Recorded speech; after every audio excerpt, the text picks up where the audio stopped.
नमस्कार दोस्तों, मैं मास्टर ओपी लेगा चाणक्य अनअकैडमी के ऑनलाइन प्लेटफॉर्म पर आप सभी का हार्दिक स्वागत है।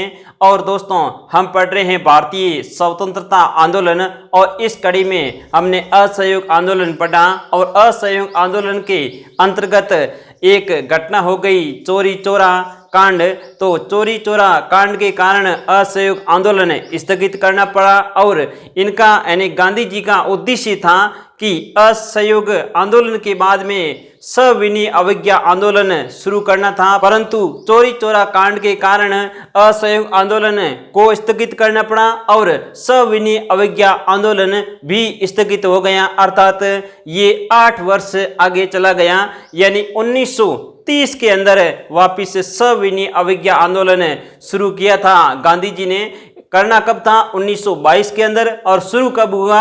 1930 में। तो ध्यान दीजिए दोस्तों, इनके बाद में असहयोग के आंदोलन के उद्देश्यों की पूर्ति के लिए और स्वराज प्राप्ति के लिए ध्यान दीजिए स्वराज पार्टी की स्थापना की गई। और स्वराज पार्टी की स्थापना कब की गई तो आपको बताना है 1923 के अंदर। तो आइए दोस्तों, आज की क्लास स्टार्ट करते हैं स्वराज पार्टी के साथ और अपनी हेडिंग लगा लीजिए स्वराज पार्टी। सबसे पहले ऊपर हेडिंग लगा लीजिए स्वराज पार्टी।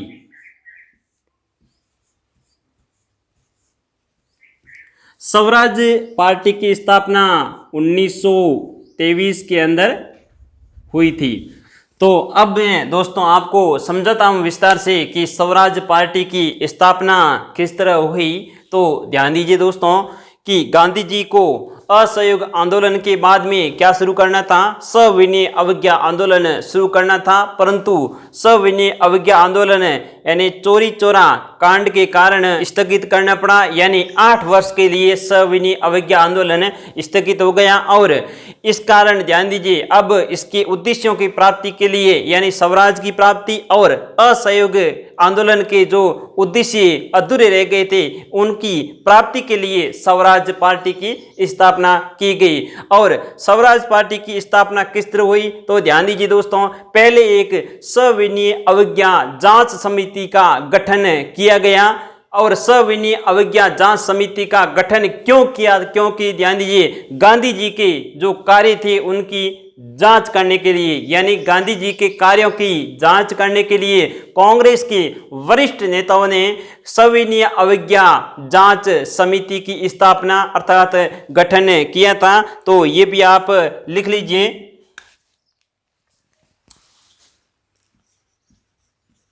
सविनय अवज्ञा जांच समिति। सविनय अवज्ञा जांच समिति की स्थापना अर्थात गठन क्यों किया तो आपको बताना है गांधी जी के कार्यों की जांच करने हेतु। गांधी जी के कार्यों की जांच करने हेतु, ठीक है। सविनय अवज्ञा जांच समिति की स्थापना अर्थात गठन क्यों हुआ तो आपको बताना है गांधी जी के कार्यों की जांच करने हेतु। अब ध्यान दीजिए दोस्तों, इनका गठन किसने किया तो आपको बताना है कांग्रेस के वरिष्ठ नेताओं ने, यानी कांग्रेस के जो बड़े नेता थे उन्होंने, कांग्रेस के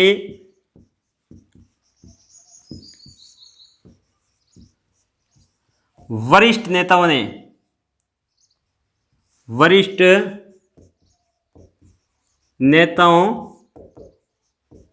ठीक है, कांग्रेस के वरिष्ठ नेताओं ने सविनय अवज्ञा जांच समिति की स्थापना अर्थात गठन किया था। क्योंकि दोस्तों ध्यान दीजिए इस समय गांधी जी कहां पर हैं? गांधी जी जेल के अंदर है, यानी 1922 के अंदर गांधी जी को जेल हो गई थी 6 वर्ष के लिए। इसके बाद में ध्यान दीजिए 1924 को गांधी जी को रिहा किया था।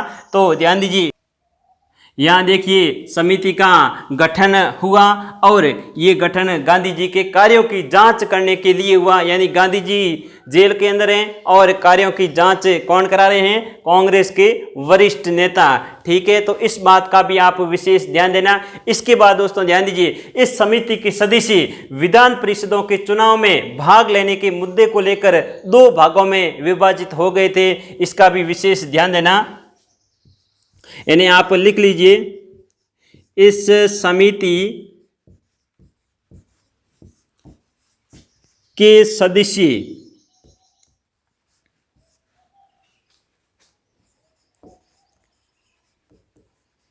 विधान परिषदों के चुनाव में भाग लेने के मुद्दे को लेकर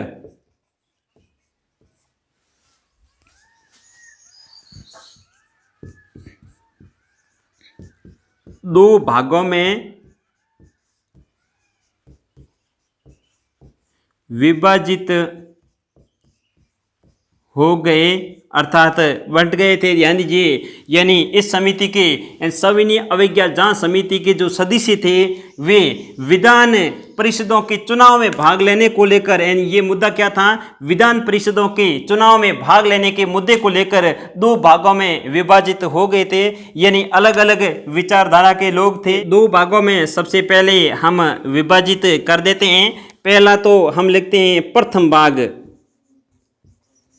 प्रथम भाग अर्थात पहला भाग, और ये है दूसरा भाग, दूसरा भाग।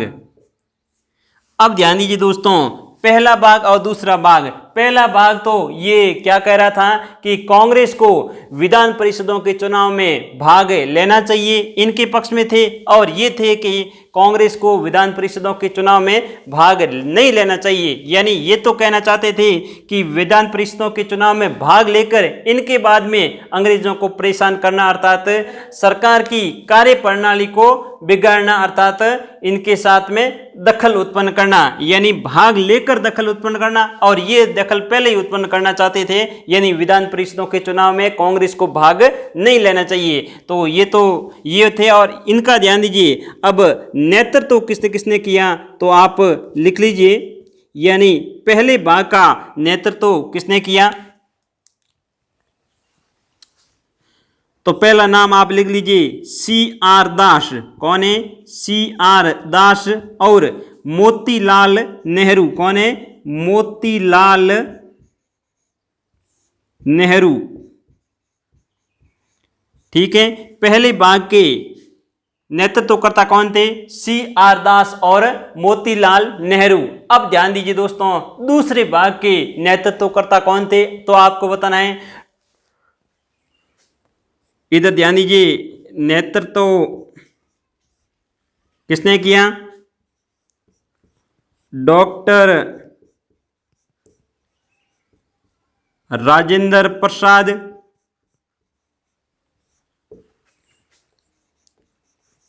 C राजगोपालाचारी,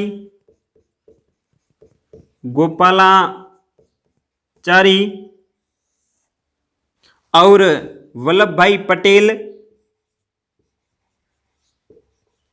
यानी सरदार वल्लभ भाई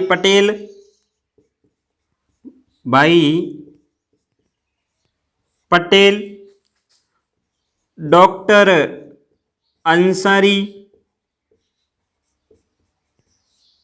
ठीक है, और NC रंगा, ठीक है, NC रंगा। तो ये तो ध्यान दीजिए, दूसरे भाग के नेतृत्व करता थे डॉक्टर राजेंद्र प्रसाद, C राजगोपालाचारी, वल्लभ भाई पटेल, डॉक्टर अंसारी और NC रंगा, ठीक है। और ये हैं पहले भाग के नेतृत्वकर्ता। अब ध्यान दीजिए दोस्तों, आगे आप लिख लीजिए, कांग्रेस को विधान परिषदों के चुनाव में भाग लेना चाहिए और नहीं लेना चाहिए, ये भी आप लिख लीजिए।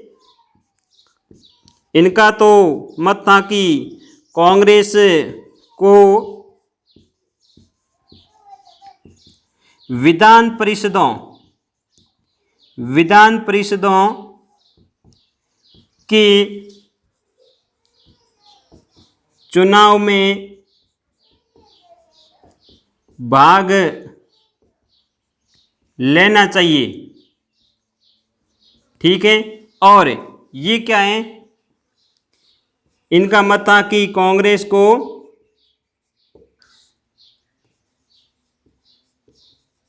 चुनाव में भाग नहीं लेना चाहिए।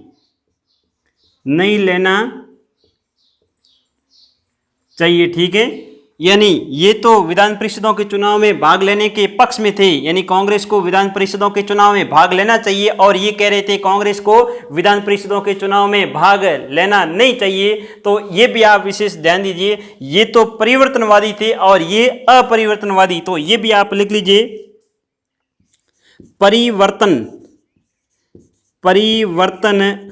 परिवर्तनवादी यानी ये लोग परिवर्तन करना चाहते थे, अर्थात इनको स्वराजवादी भी कहा जाता है, स्वराजवादी।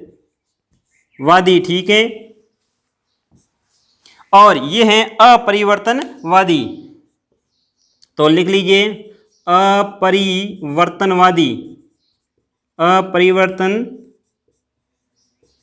ठीक है, ये अपरिवर्तनवादी और ये हैं परिवर्तनवादी, यानी ये कांग्रेस को विधान परिषदों के अंदर चुनाव में भाग लेना चाहिए। भाग लेने के बाद में ध्यान दीजिए सरकारी प्रशासन में दखल उत्पन्न करना, यानी भाग लेकर दखल उत्पन्न करना चाहते थे, और ये चुनाव में भाग नहीं लेकर दखल उत्पन्न करना चाहते थे। तो अब ध्यान दीजिए दोस्तों, ये पहला भाग और दूसरा भाग आप विशेष रूप से अच्छी तरीके से याद कर लें कि पहले भाग में कौन है और दूसरे भाग में कौन है। अब आगे ध्यान दीजिए, 1921 के अंदर कांग्रेस का एक अधिवेशन हुआ था, वो अधिवेशन हुआ था अहमदाबाद के अंदर। तो ये पहले आराम से नोट कर लीजिए या एक बार स्क्रीनशॉट ले लीजिए।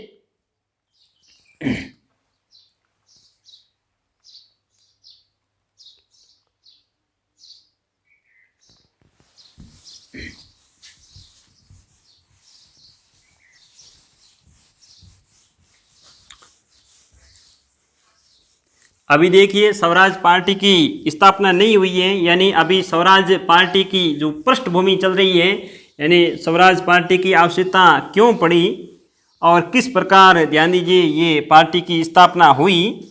तो अभी हम पीछे का इतिहास पढ़ रहे हैं स्वराज पार्टी का। अब आगे लिखिए 1921 के अंदर, 1921 के ध्यान दीजिए क्या हुआ, कांग्रेस के अहमदाबाद अधिवेशन, ठीक है, कांग्रेस का अहमदाबाद अधिवेशन कब हुआ था, 1921 के अंदर। अब ध्यान दीजिए इस अधिवेशन में अध्यक्षता किसने की, अध्यक्षता देखिए अध्यक्ष पहले तो CR दास को बनाना था CR दास को, परंतु CR दास को नहीं बनाया गया, यानी CR दास कहाँ थे तो आपको बताना है जेल में, यानी CR दास जेल के अंदर थे, इसलिए इनका अध्यक्ष किनको बनाया, हकीम अजमल खान को। तो आप लिख लीजिए हकीम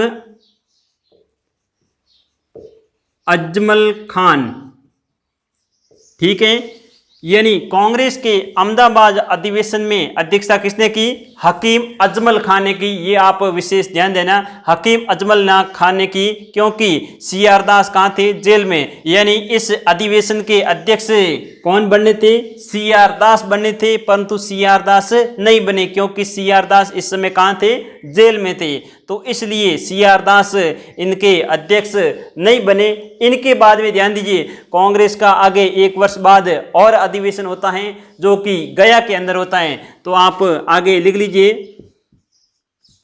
1922 में कांग्रेस के गया अधिवेशन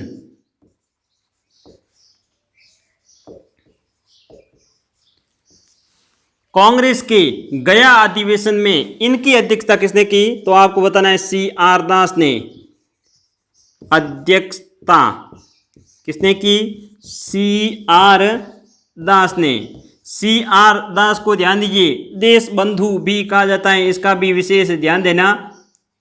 कहीं परीक्षा में पूछ ले आपको कि देश बंधु के नाम से कौन जाने जाते थे, तो आपको बताना है CR दास।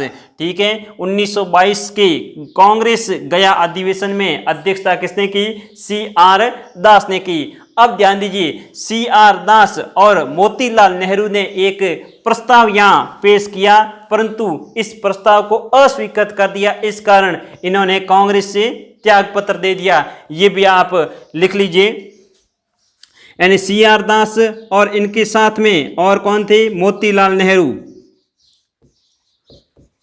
मोतीलाल नेहरू ने इन्होंने क्या किया? एक प्रस्ताव रखा। ठीक है, प्रस्ताव क्या कर दिया? अस्वीकृत कर दिया, अस्वीकृत कर दिया, यानी इनका प्रस्ताव अस्वीकृत किया। तब इन्होंने क्या किया? इन दोनों ने कांग्रेस से त्याग पत्र दे दिया। कांग्रेस से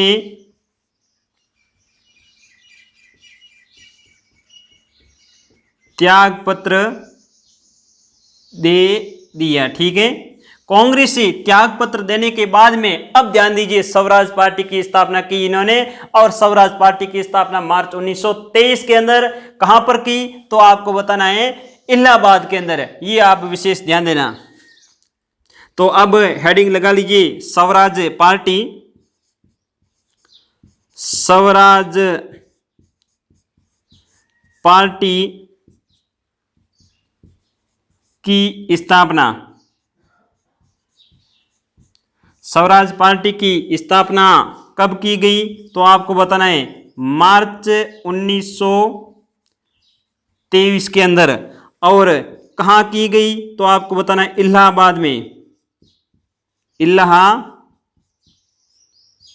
में। ठीक है, इलाहाबाद के अंदर स्वराज पार्टी की स्थापना की। और इनके अध्यक्ष कौन बने?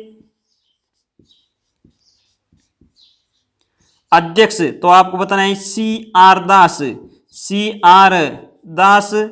और ध्यान दीजिए, इनके महासचिव कौन बने? इधर लिख लेता हूं आगे,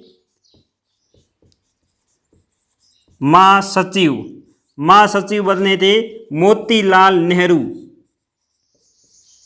मोतीलाल नेहरू। तो अब ध्यान दीजिए, आप अच्छी तरीके से ये चीज नोट कर लीजिए। स्वराज पार्टी की स्थापना मार्च 1923 में कहां पर हुई? तो आपको बताना है इलाहाबाद के अंदर। और इनके अध्यक्ष कौन थे? CR दास। और महासचिव किनको बनाया गया? तो मोतीलाल नेहरू को। ठीक है, तो ये दोस्तों आप अपने नोटबुक में नोट कर लीजिए या एक बार स्क्रीनशॉट ले लीजिए। ठीक है दोस्तों,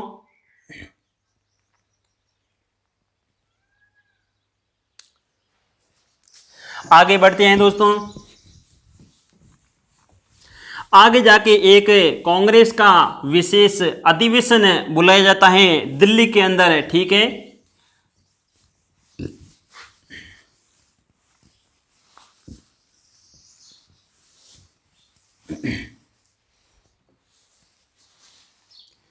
और ये अधिवेशन कब बुलाया जाता है? तो आपको बताना है सितंबर के अंदर, सितंबर 1923 में।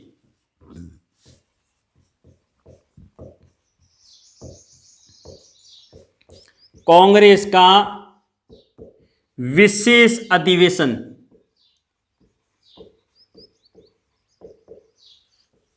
कहां पर बुलाया जाता है? तो आपको बताना है दिल्ली के अंदर। इससे पहले वाला विशेष अधिवेशन कहां बुलाया गया? तो आपको बताना है कलकत्ता में। यानी कांग्रेस का ये दूसरा विशेष अधिवेशन है, इसका विशेष ध्यान देना। विशेष अधिवेशन ये दूसरा अधिवेशन है। भले कोष्टक में आप लिखना चाहो तो लिख देना, दूसरा अधिवेशन, यानी पहला अधिवेशन कहाँ हुआ? कलकत्ता के समय, यानी उस समय असहयोग आंदोलन प्रस्ताव पास किया। तो मैंने आपको पिछले वीडियो के अंदर बताया था, वहां जाके देख लेना। तो ये है दूसरा अधिवेशन। अब ध्यान दीजिए दोस्तों, इस अधिवेशन की अध्यक्षता किसने की? तो आपको बताना है मौलाना अब्दुल कलाम आजाद ने।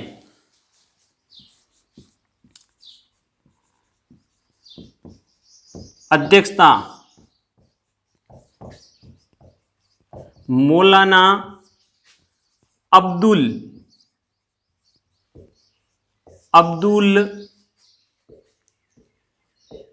कलाम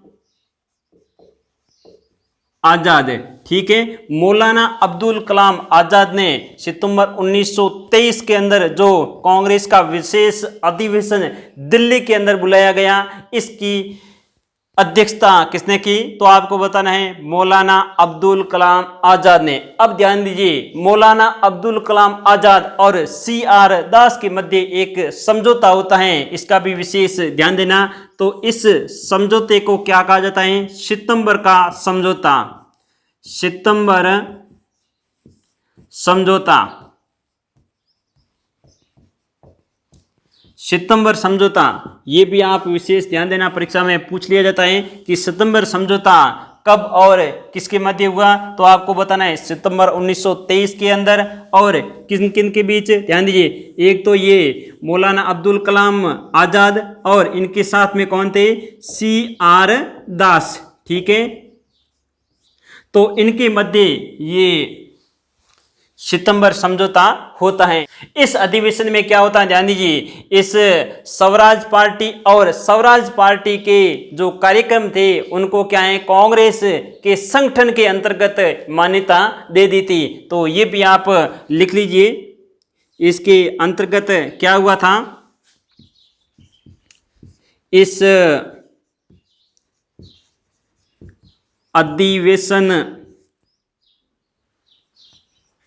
अधिवेशन में स्वराज पार्टी व उसके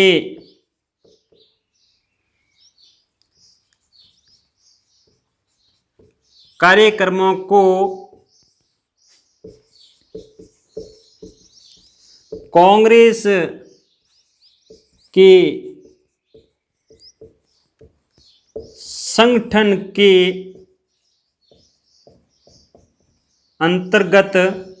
संगठन के अंतर्गत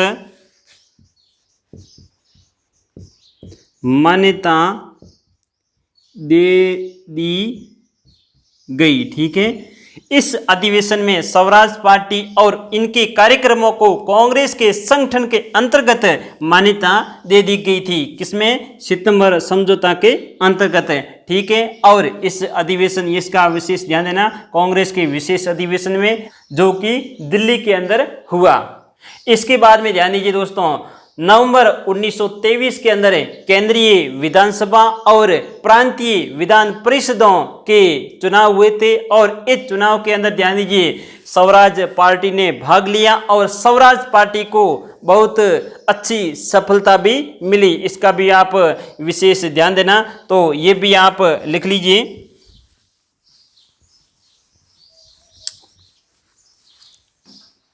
नवंबर 1923,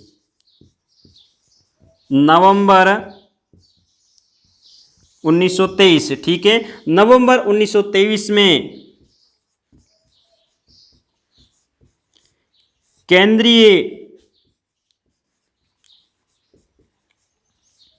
विधानसभा, ठीक है, केंद्रीय विधानसभा व प्रांतीय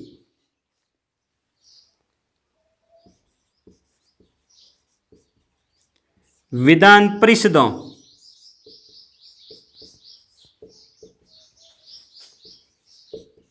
के चुनाव हुए। अब ध्यान दीजिए दोस्तों, यानी इस अधिवेशन के अंदर क्या है, वापिस ये स्वराज पार्टी कांग्रेस के अंदर मिल गई। यानी पहले तो ये सी आर दास आपको पता होगा कि कांग्रेस से अलग हुए, परंतु ये वापिस इनका क्या है, समझौता हो गया, यानी सितंबर समझौता हो गया और ये कांग्रेस के संगठन के अंतर्गत वापिस मिल गई। यानी कांग्रेस के अंतर्गत स्वराज पार्टी को क्या कर दी, मान्यता दे दी थी। ठीक है, तो इस कारण ध्यान दीजिए, स्वराज पार्टी ने केंद्रीय विधानसभा और केंद्रीय प्रांतीय विधान परिषदों के चुनाव के अंदर भाग लिया। और इसके अंदर आप विशेष ध्यान देना, स्वराज पार्टी को विशेष सफलता मिली, तो ये भी आप लिख देना। इस चुनाव में स्वराज पार्टी को बड़ी सफलता मिली। यानी बहुत सारी सीटों पर 105 सीटों में से कहते हैं कि 40 से प्लस सीटें इन्होंने स्वराज पार्टी ने जीत ली थी। तो ये आप विशेष ध्यान देना, इस चुनाव के अंदर स्वराज पार्टी को बड़ी सफलता मिली, तो ये भी आप विशेष ध्यान देना। तो एक बार आप स्क्रीनशॉट ले लीजिए या रजिस्टर में नोट कर लीजिए। इसके बाद में दोस्तों हेडिंग डालिए, कांग्रेस का बेलगांव अधिवेशन। ठीक है, बेलगांव अधिवेशन कब हुआ, तो आपको बताना है 1924 के अंदर, और इसकी अध्यक्षता किसने की, तो महात्मा गांधी जी ने। तो ये अधिवेशन महत्वपूर्ण है, तो ये लिख लीजिए आप दोस्तों, हेडिंग लगा दीजिए।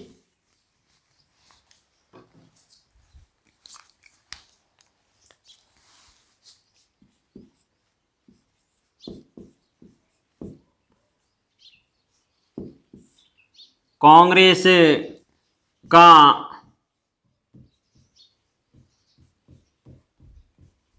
बेलगांव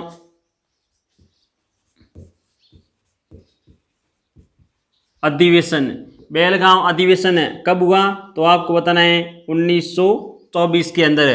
कांग्रेस का बेलगांव अधिवेशन 1924 में, और इनकी अध्यक्षता किसने की, तो आपको बताना है महात्मा गांधी जी ने।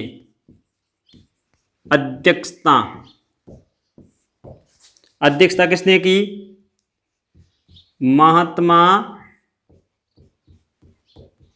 गांधी ने। अब ध्यान दीजिए दोस्तों, इस अधिवेशन के अंदर महात्मा गांधी के साथ में एक समझौता होता है सी आर दास का, जिसको ध्यान दीजिए गांधी दास पैक्ट कहा जाता है। तो इसका भी आप विशेष ध्यान देना। गांधी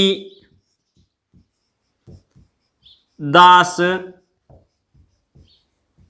पैक्ट, पैक्ट का अर्थ होता है समझौता। ठीक है, गांधीदास पैक्ट, गांधीदास पैक्ट किन के मध्य हुआ, तो आपको बताना है, एक तो इधर गांधी जी और साथ में कौन थे, सी आर दास। ठीक है, सी आर दास के मध्य ये समझौता हुआ था। और इस समझौते के अंदर क्या निर्णय लिया गया, यानी स्वराज पार्टी कांग्रेस से स्वतंत्र होकर स्वतंत्र निकाय के रूप में कार्य करेगी, उनका अलग से सचिवालय भी होगा, ये निर्णय लिया। और एक और निर्णय लिया, यानी स्वराजवादियों के व्यय का जिम्मा किनको दे दिया, कांग्रेस को दे दिया। ठीक है, और गांधी जी ने यहाँ पर एक ऑल इंडिया स्पिनर्स एसोसिएशन का भी गठन किया, जिसका उद्देश्य पूरे भारत देश में सरखेव खाद्य का प्रचार प्रसार करना था। तो ये भी आप तथ्य लिख लीजिए दोस्तों।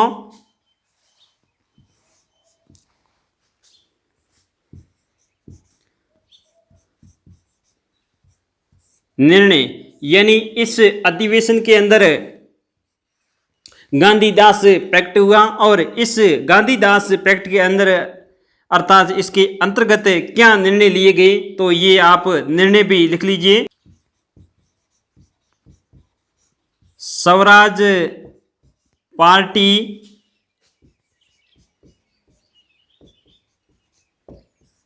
कांग्रेस से स्वतंत्र होकर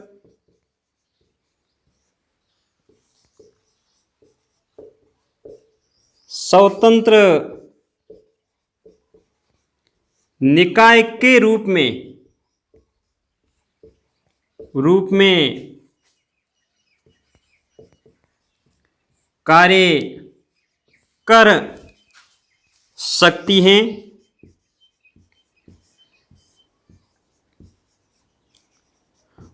और उसका अलग से सचिवालय होगा। ठीक है दोस्तों, तो ये आप विशेष ध्यान देना। इसके अंदर ये निर्णय लिया कि स्वराज पार्टी कांग्रेस से स्वतंत्र होकर स्वतंत्र निकाय के रूप में कार्य कर सकती हैं और इनका अलग से क्या होगा, सचिवालय होगा। ये भी आप विशेष ध्यान देना। और ध्यान दीजिए दूसरे नंबर पर, स्वराजवादियों की व्यय का जिम्मा अर्थात जिम्मेदारी का जिम्मा कांग्रेस को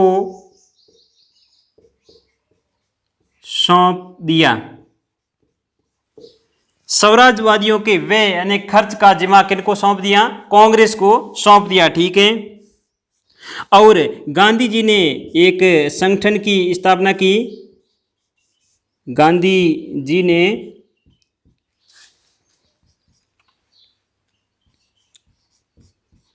ऑल इंडिया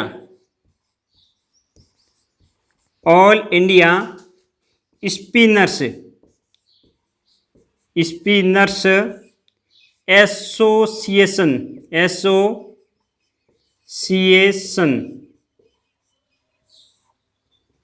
ठीक है, ऑल इंडिया स्पिनर्स एसोसिएशन, इसका आप विशेष रूप से दोस्तों ध्यान रखना। All India spinners association. अब ध्यान दीजिए इनका उद्देश्य क्या था, तो ये भी आप उद्देश्य यहां पर लिख लीजिए। पूरे देश में अर्थात पूरे भारत में चरखा व खादी का प्रसार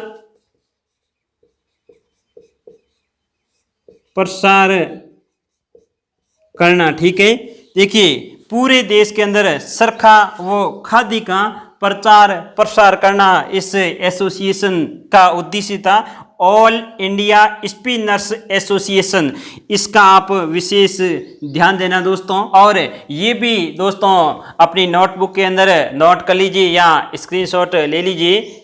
गांधी दास पैक्ट, ये महत्वपूर्ण है, आप विशेष ध्यान देना। कई बार परीक्षाओं के अंदर प्रश्न पूछा गया है कि गांधी दास पैक्ट कब हुआ, किसके मध्य हुआ, और ये भी पूछा जाता है कि गांधी जी ने किस अधिवेशन की अर्थात कांग्रेस के किस अधिवेशन की अध्यक्षता की। तो ये भी आपको ध्यान रखना है, बेलगांव अधिवेशन की। यानी गांधी जी ने कांग्रेस के एकमात्र अधिवेशन की अध्यक्षता की थी, वो था बेलगांव अधिवेशन। और कब की, ये भी पूछा जाता है कई बार। तो ये महत्वपूर्ण है, पूरे आप विशेष रूप से ध्यान देना। तो इनको अच्छी तरह से तैयार कर लेना। इनके बाद में ध्यान दीजिए दोस्तों, आगे जाके 16 जून 1925 को CR दास की मृत्यु हो जाती है। तो ये भी आप लिख लीजिए, 16 जून 1925 को CR दास की मृत्यु हो जाती है। ठीक है, ये विशेष रूप से ध्यान देना। 16 जून 1925 को CR दास की मृत्यु हो जाती है। और CR दास की मृत्यु के बाद स्वराज पार्टी या ये स्वराज पार्टी का जो संगठन था ये कमजोर पड़ गया। स्वराज पार्टी यानी CR दास की मृत्यु के बाद में प्राय क्या है समाप्त हो गई थी। और इनके बाद में आप विशेष ध्यान दीजिए, स्वराज दल अपने उद्देश्यों की पूर्ति में असफल रहा। अब ध्यान दीजिए, स्वराज दल अर्थात स्वराज पार्टी का मुख्य उद्देश्य क्या क्या था, तो मैंने आपको कल भी बताया था, असहयोग आंदोलन को काउंसिलों तक पहुंचाना, यानी असहयोग आंदोलन के उद्देश्यों की पूर्ति करना और भारत को स्वराज दिलाना। तो ये भी आप लिख लीजिए, स्वराज दल अपने उद्देश्य की पूर्ति में असफल रहा।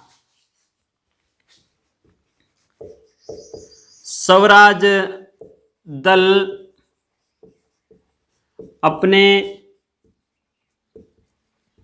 उद्देश्यों की पूर्ति में असफल रहा। अब ध्यान दीजिए, उद्देश्य क्या क्या थे, तो ये भी उद्देश्य भी लिख लीजिए। एक तो असहयोग को काउंसिलों तक पहुंचाना। ठीक है, असहयोग आंदोलन को क्या करना, काउंसिलों तक पहुंचाना, यानी काउंसिलों तक असहयोग करना, किसी प्रकार अंग्रेजों का सहयोग नहीं करना। ठीक है, और दूसरा क्या था, भारत को स्वराज दिलाना। भारत को स्वराज दिलाना। ठीक है, तो ये उद्देश्य दो थे, असहयोग को काउंसिलों तक पहुंचाना और भारत को स्वराज दिलाना, यानी इन दोनों उद्देश्यों के अंदर ये असफल रहा। ये ठीक है, ये कह सकते हैं कि लोगों के अंदर जागृति जरूर फैलाई थी, बाकी ये स्वराज दल अपने उद्देश्यों में असफल रहा। यानी 16 जून 1925 को CR दास की मृत्यु हो गई थी। इसके बाद में ये संगठन खत्म हो गया था, तो ये अपने उद्देश्यों की पूर्ति नहीं कर पाया। तो ये आपको अच्छी तरह से समझ में आ गया होगा। आपको मेरा ये वीडियो अच्छा लगा है तो दोस्तों के साथ ज़्यादा से ज़्यादा शेयर करना, और अभी तक कोई नया सदस्य है तो चैनल को सब्सक्राइब कर देना और घंटी का बटन भी प्रेस कर देना, ताकि आगे आने वाले शानदार वीडियो आप समय पर देख सके। धन्यवाद दोस्तों।